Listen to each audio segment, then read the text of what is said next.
Hello friends, welcome to Indian Histopedia ancient India.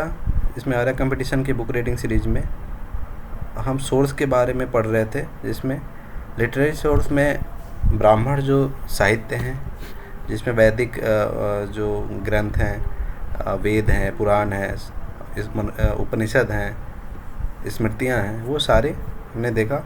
अभी ब्राह्मणेतर साहित्य जो धार्मिक तो हैं पर वो ब्राह्मण धर्म से हटके हैं, जैसे बौद्ध और जैन साहित्य।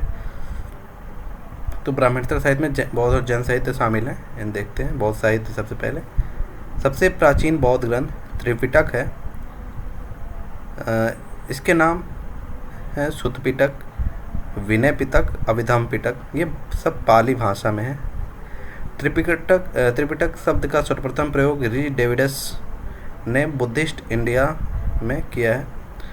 त्रिपिटकों को सर्वप्रथम श्रीलंका में लिपिबद्ध किया गया। जो शासक थे वतगमनी, इनकी देखरेख में। तो सबसे पहला जो त्रिपिटकों में है सुत्त पिटक, इसमें बुद्ध के धार्मिक विचारों और वचनों का संग्रह है। यह त्रिपिटकों का सबसे बड़ा एवं श्रेष्ठ है। त्रिपिटकों में बौद्ध धर्म का एनसाइक्लोपीडिया भी कहते हैं इसे। सुत्त पिटक 5 निकायों में है डिवाइड। इसमें पहला है दिग् निकाय, मध्यम निकाय, संयुत्तर निकाय, अंगुत्तर निकाय, ये सभी, और ये खुद्दक निकाय। तो ये सभी जो इसके 5 पार्ट हैं, ये भी बहुत ज़्यादा इम्पोर्टेंट है। प्रथम 4 निकायों में बुद्ध के उपदेश वार्तालाप के रूप में है, जबकि खुद्दक निकाय पद्यात्मक है। महापरिनिर्वाण सूत्र दिग् निकाय का हिस्सा है। तो दिग् निकाय में उनके महापरिनिर्वाण की बात है। और दिग् निकाय में वर्णित है कि अजात शत्रु के बारे में जो कहा गया है कि अजात शत्रु ने बुद्ध के बारे में जो कहा है कि भगवान क्षत्रिय थे, मैं भी क्षत्रिय हूँ, इसलिए मुझे भी उनके 80 अवशेषों का अंश मिलना चाहिए। तो ये दिग् निकाय में ये स्टेटमेंट दिया गया है। दिग् निकाय के अंतिम भाग महापरिनिर्वाण सूत्र में बुद्ध के अंतिम उपदेश, आनंद के साथ संवाद एवं कुशीनगर की अंतिम यात्रा का वर्णन है। दिग् निकाय पर बुद्ध घोष में सुमंगल विलासिनी, ये बुद्ध घोष का सुमंगल विलासिनी नामक टीका लिखी है। और मध्यम निकाय की टीका है पपंच शोधनी। संयुक्त निकाय की टीका शरत प्रकाशिनी या सांख्य प्रकाशिनी। अंगुत्तर निकाय की जो टीका है वो मनोरथ पूर्णी है, इन्होंने लिखी है। और बौद्ध ग्रंथ दिग् निकाय में राज्य की उत्पत्ति का सामाजिक अनुबंध सिद्धांत है। तो राज्य की उत्पत्ति का जो हम लोग सामाजिक अनुबंध सिद्धांत जो पढ़ते हैं हम लोग पॉलिटिकल साइंस में, तो बौद्ध ग्रंथ जो है दिग् निकाय में इसमें है इसका सिद्धांत। मध्यम निकाय में वर्णित है कि प्रसेनजित, देखिए दिग् निकाय में जो ये बुद्ध भी क्षत्रिय, मैं भी क्षत्रिय, ये वाला पार्ट है दिग् में। और जो मध्यम निकाय में है उन्होंने प्रसेनजित ने इसमें कहा है बुद्ध के बारे में कि भगवपि कौशलम अहमपि कौशल्यको अहमपि अशिष्टिको भगवपि अशिष्टिको, अर्थात बुद्ध भी कौशल के हैं, मैं भी कौशल का हूँ, बुद्ध भी 80 साल के, मैं भी। तो ये रिलेट करके, तो ये मध्यम निकाय में है। मध्यम निकाय में बुद्ध एवं महावीर स्वामी का जो भेंट है उसका वर्णन मिलता है। तो दिग् निकाय के बाद ये मध्यम निकाय, इनमें भेंट का वर्णन है। जातक कहानियाँ खुद्दक निकाय का हिस्सा है। तो जो जातक कथा हम लोग पढ़ते हैं, और बुद्ध के पूर्व जन्म की जिनमें काल्पनिक कथाएं हैं जातक कथाओं में, तो खुद्दक निकाय में है। जातकों की रचना आरंभ ईसा पूर्व 1 सदी में हुआ। जातक ग्रंथ गद्य और पद्य दोनों में है। जातकों की संख्या लगभग 550 है। बुद्ध के ज्ञानी एवं करुणा के रूप में वर्णन जातक कथाओं में है, ज्ञानी और करुणा। खुद्दक निकाय में अन्य कई ग्रंथ हैं, जैसे खुद्दक पाठ, धम्म पाठ, सुत्त पाठ, विमानवतु, थेरी गाथा, बुद्धवंश आदि। धम्मपद बौद्ध धर्म की गीता कहलाती है। ये जो धम्मपद है, इसके अलावा दूसरा ये है विनय पिटक, त्रिपिटकों का सेकेंड पार्ट है। विनय से ही जैसे लग रहा है विनय, तो इसमें नियम है, आचार संहिता, विचारों और इनकी जो विधि निषेधों का संग्रह है ये। इसके 3 भाग हैं, प्रतिमुख, इसमें अनुशासन संबंधी विनय से नाम लग रहा है कि ये सारे ऐसे ही हैं, आचार विचार नियम होंगे। तो इसमें पतिमोक्ष अनुशासन संबंधी निषेधों एवं प्रायश्चितों का संकलन है, इसे प्रतिमोक्ष भी कहते हैं। सुत्त विभंग सुत्तोपट्टिका के दो भाग हैं, महाविभंग और भिक्खुनी विभंग। इसमें प्रतिमोक्ष के 227 नियम पर भाष्य प्रस्तुत किए गए हैं। तो विनय पिटक के जो पहला पार्ट है प्रतिमोक्ष, सेकेंड पार्ट है खंदक, इसमें महावज्ञ एवं चलुवज्ञ नामक दो भाग हैं, और परिवार ये इसका थर्ड पार्ट है। इसमें विनय पिटक का सारांश प्रश्नोत्तर रूप में बताया गया है। विनय पिटक में बुद्ध एवं महावीर स्वामी को समकालीन बताया गया है। विनय पिटक में बुद्ध और महावीर स्वामी को समकालीन बताया गया है, जबकि इनके मिलने का जो वर्णन है वो खुद्दक निकाय में है, मध्यम निकाय में। मध्यम निकाय में बुद्ध एवं महावीर स्वामी की भेंट का वर्णन किया गया है मध्यम निकाय में। अभिधम पिटक तीसरा पार्ट है त्रिपिटक का। यह दार्शनिक सिद्धांतों का संग्रह है, इसमें 7 ग्रंथ हैं। प्रश्नोत्तर के क्रम में ये भी हैं धम्म संगड़ी, विभंग, धातु कथा, युगल पंचती, कथावत्थु, यमक और पठान। अभिधम पिटक जो है ये 3 पिटकों में सबसे बाद में लिखा गया है। संस्कृत भाषा का प्रयोग सबसे पहले अभिधम पिटक में हुआ, क्योंकि बाद में है। सबसे पहले तो ये सब पाली भाषा में लिखा गया है, और बाद के जो बुद्धिस्ट साहित्य हैं वो संस्कृत में सबसे ज़्यादा बाद में प्रभावित हुए हैं। तो अभिधम पिटक सबसे बाद में लिखा गया, तो इसमें संस्कृत भाषा का प्रयोग का सबसे पहला मिलता है सच। अभिधम पिटक में सर्वाधिक महत्वपूर्ण है कथावत्थु। इसकी रचना तृतीय संगति के समय मोगली पुत्तिस्य ने की थी, अशोक के टाइम पे। इन त्रिपिटकों की रचना बुद्ध के निर्वाण प्राप्त करने के बाद हुई।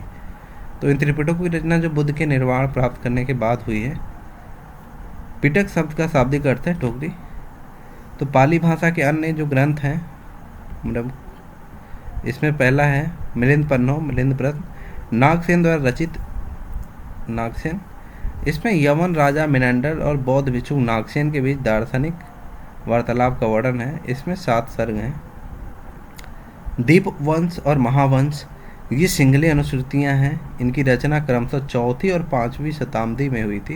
इसमें मौर्यकालीन इतिहास की जानकारी मिलती है। श्रीलंका में लिखा गया है सब दीपवंश और महावंश।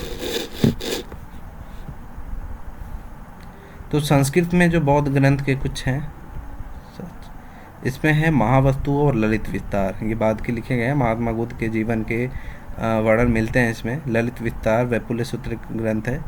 वैपुल्य सूत्र में बुद्ध के विस्तारित उपदेश हैं। ये उपदेश सुत्त पिटक की अपेक्षा अधिक विस्तृत है, अतः ये वैपुल्य सूत्र के नाम से जाने जाते हैं। वैपुल्य सूत्र में कुछ प्रसिद्ध धर्म ग्रंथ हैं, जैसे अष्टसहस्र प्रज्ञा परमता, सुधर्म पुंडरिक, सुवर्ण प्रभास, गुंडवीव, तथागत गोलुक, 10 भूमेश्वर समाधिराज। ललित विस्तार में सबसे प्राचीन भारत के प्रचलित 64 लिपियों का वर्णन है ललित विस्तार में। महावस्तु और ललित विस्तार ये संस्कृत ग्रंथ हैं जो बुद्धिस्ट धर्म से संबंधित है। अन्य संस्कृत बौद्ध ग्रंथ और इनके लेखक जो हैं, इसमें आप देखें अश्वघोष का, यहाँ से लेके यहाँ तक, ये अश्वघोष।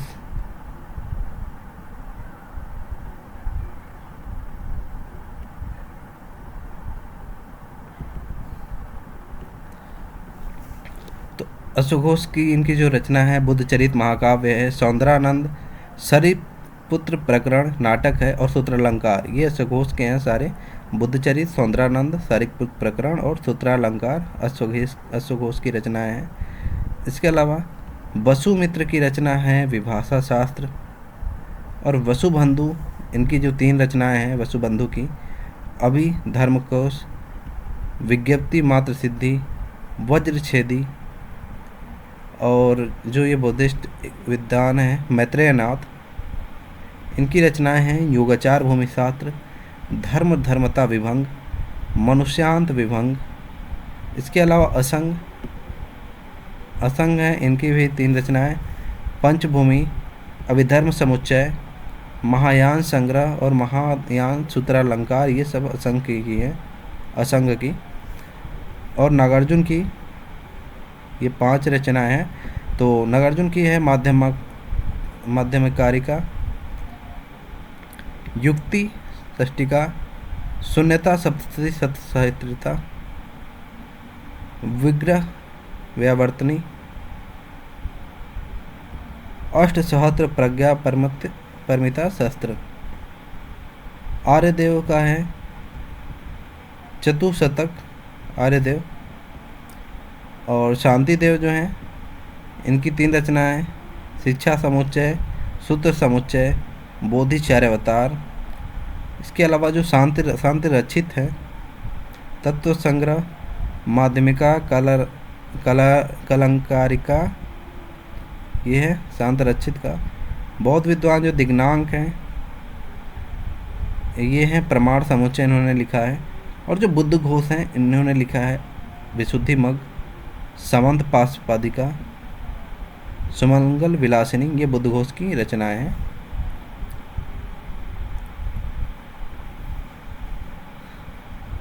तो अष्टसहस्त्र प्रज्ञा परमिता बौद्धिस्तों द्वारा विकसित आध्यात्मिक सिद्धांतों का संग्रह है। अश्वघोष ने बुद्धचरित लिखा जो बौद्धों का रामायण कहा जाता है। इसे अश्वघोष का कृत्य स्तंभ भी कहते हैं। दिव्य वरदान में प्रवर्ती मौर्य शासकों एवं पुष्यमित्र शुंग का वर्णन है। आर्य मंजूश्री मूलकल्प में गुप्त सम्राटों का वर्णन है। हर्षकालीन इतिहास की कुछ जानकारी भी मिलती है आर्य मंजूश्री मूलकल्प में। सर्वप्रथम गणपति शास्त्री ने 1925 ईस्वी में इसे प्रकाशित किया।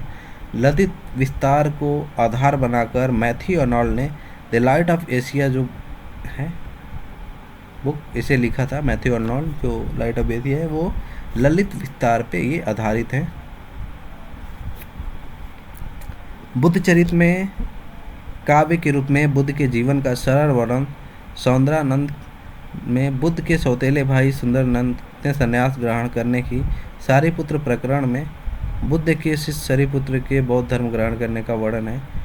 और तिब्बत के बौद्ध लामा तारानाथ ने 12वीं सदी में कंग्यूर और तंग्यूर, ये यूजीसी नेट में आ चुके हैं, नामक 2 ग्रंथ लिखे जिसमें भारत के बारे में जानकारी मिलती है। तो लामा तारानाथ ने 12वीं सदी में ये कंग्यूर और तंग्यूर नामक 2 बौद्ध ग्रंथ हैं, भारत के बारे में मिलती है जानकारी। दुल्वा नामक ग्रंथ भी लामा तारानाथ का लिखा हुआ है। तो दुल्वा, कंग्यूर, तंग्यूर। इसके अलावा जो ब्रह्मोत्तर साहित्य में बौद्ध साहित्य को देखने के बाद जैन साहित्य जो प्राचीन भारतीय इतिहास के स्रोत में आते हैं, जैन साहित्य को आगम कहा जाता है। कुल 46 आगम हैं। आगम के अंतर्गत 42 अंग, 12 अंग, 12 उपांग, 10 प्रकीर्ण और 6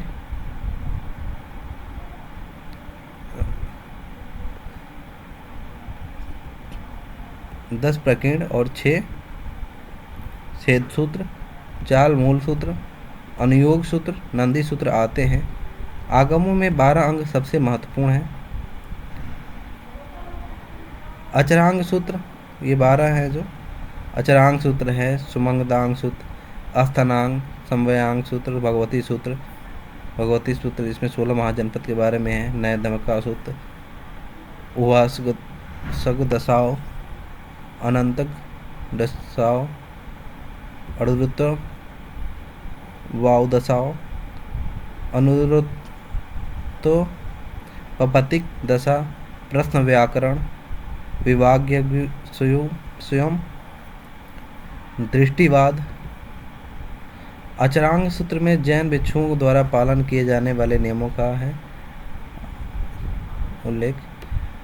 इसमें है उवासक दशाओं में जैन उपासकों के विधि नियमों का संग्रह है। उपासक दशा तपोबल में मोक्ष प्राप्त कर 10 व्यापारियों का उल्लेख है। न्याय धम्मका सूत्र में महावीर की शिक्षाओं का वर्णन है। प्रत्येक अंग का एक उपांग है। उपांगों की एक विशेष वस्तु, ब्रह्मांड का वर्णन,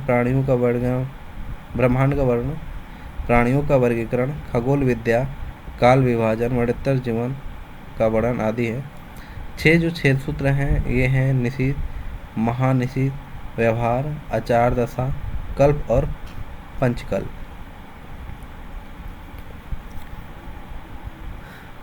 छेद सूत्रों में जैन धर्म के भिक्षु के लिए उपयोगी नियमों का संकलन है। उपयुक्त ग्रंथ श्वेतांबर संप्रदाय के लिए है। दिगंबर संप्रदाय इनकी प्रामाणिकता को स्वीकार नहीं करते। जो छेद सूत्र हैं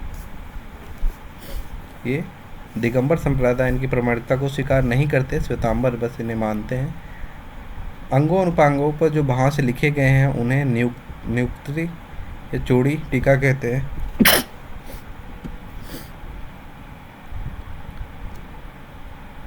भद्रबाहु द्वारा संस्कृत भाषा में रचित कल्प सूत्र से जैन धर्म का प्रारंभिक इतिहास मालूम होता है। इसकी रचना 4वीं शताब्दी ईसा पूर्व में हुई। श्वेतांबर मत के ग्रंथ अर्धमागधी भाषा में लिखे गए हैं जो अंग कहलाए। तो श्वेतांबर मत के ग्रंथ अर्धमागधी भाषा में लिखे गए हैं जो अंग कहलाए, और भद्रबाहु द्वारा संस्कृत भाषा में रचित कल्प सूत्र में जैन धर्म का प्रारंभिक इतिहास मालूम होता है। जो अंगों और उपांगों पर जो भाव से लिखे जाते थे उन्हें नियुक्ति और चूड़ी टीका का ये कहलाते थे। जैन ग्रंथों की रचना प्राकृतिक भाषा में हुई, और श्वेतांबर जो मत के हैं उनके जो ज़्यादातर हैं अर्धमागधी भाषा में है अंग। रत्ननंदी द्वारा रचित भद्रबाहु चरित्र में चंद्रगुप्त मौर्य के बारे में जानकारी मिलती है। जैन ग्रंथों में सबसे महत्वपूर्ण है हेमचंद्रकृत प्रतिष्ठ पर्व, जिसकी रचना 12वीं शताब्दी में हुई। इसमें चंद्रगुप्त मौर्य के जीवन की जानकारी मिलती है।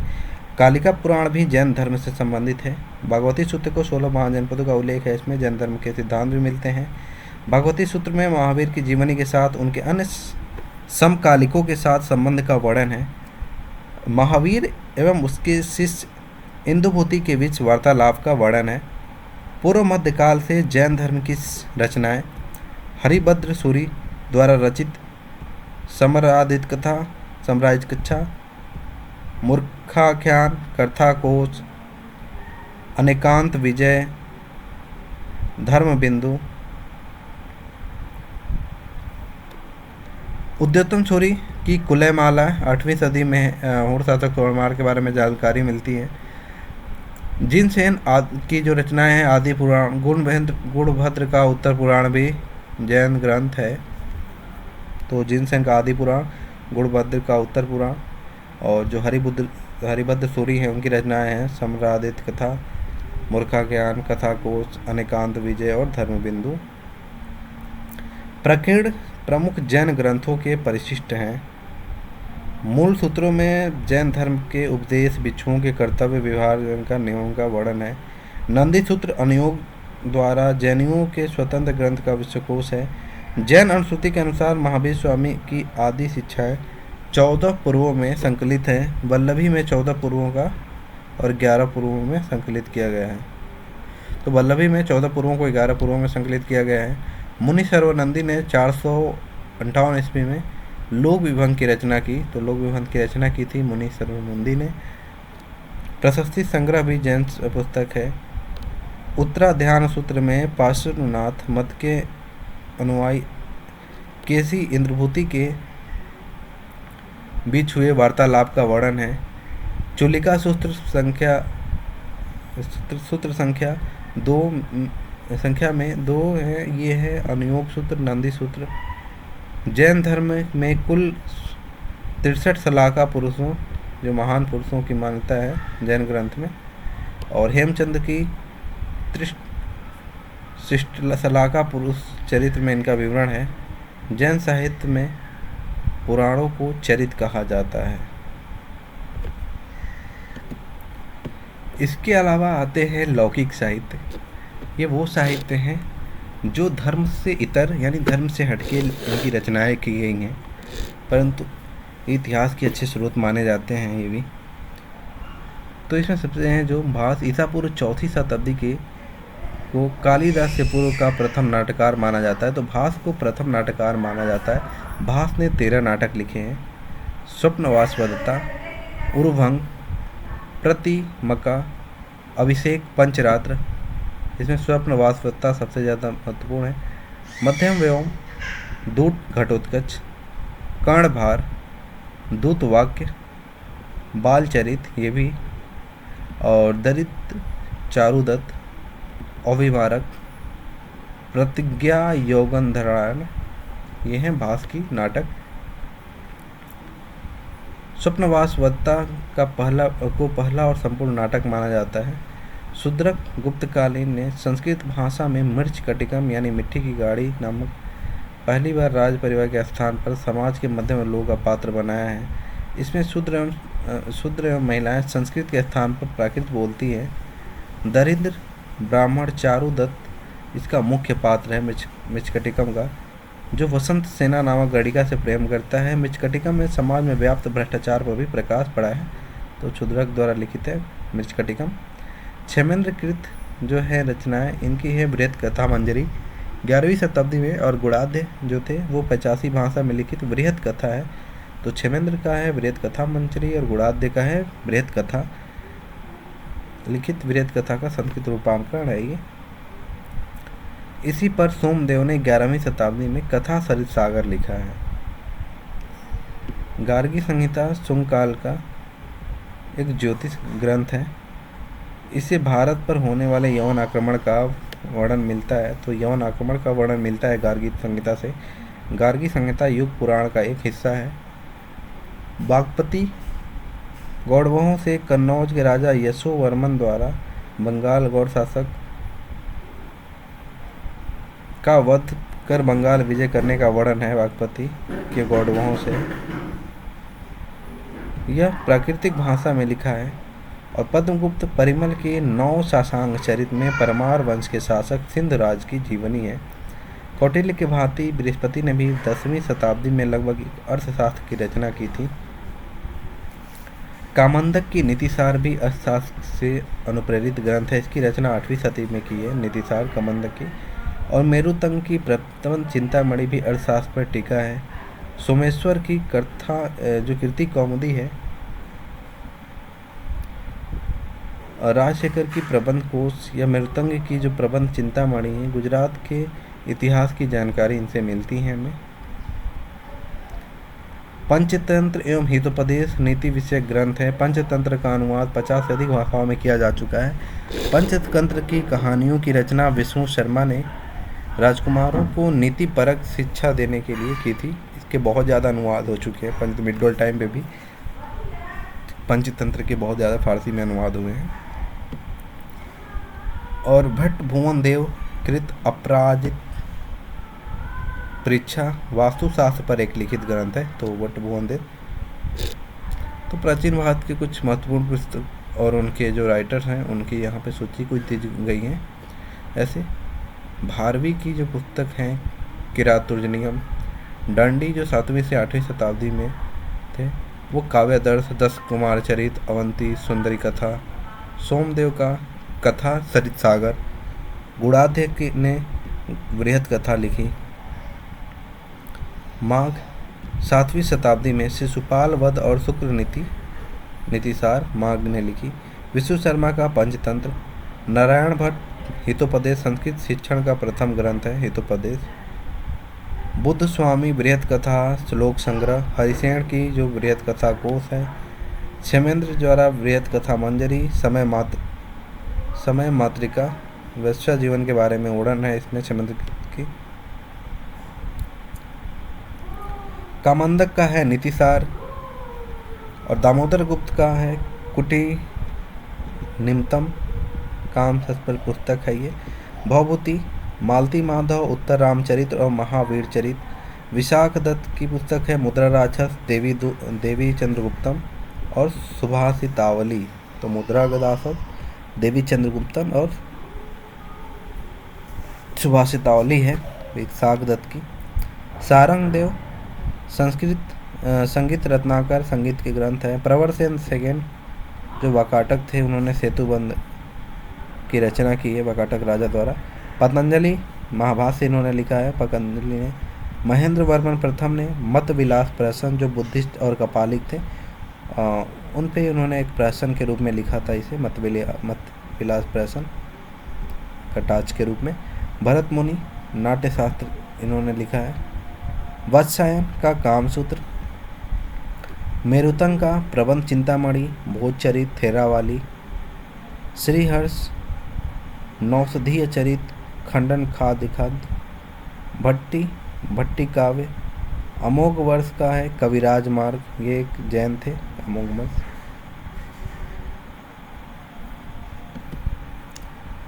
तो फिलहाल इतना ही। जो बुक्स हैं, बुक्स के सारे लिस्ट की एक अलग वीडियो बना देंगे, और नेक्स्ट वीडियो में जो विदेशी यात्रियों का विवरण है जो साहित्यिक स्रोत में, हम उनको देखेंगे, फिर उसके बाद आगे बढ़ेंगे। तो फिलहाल आज इतना ही।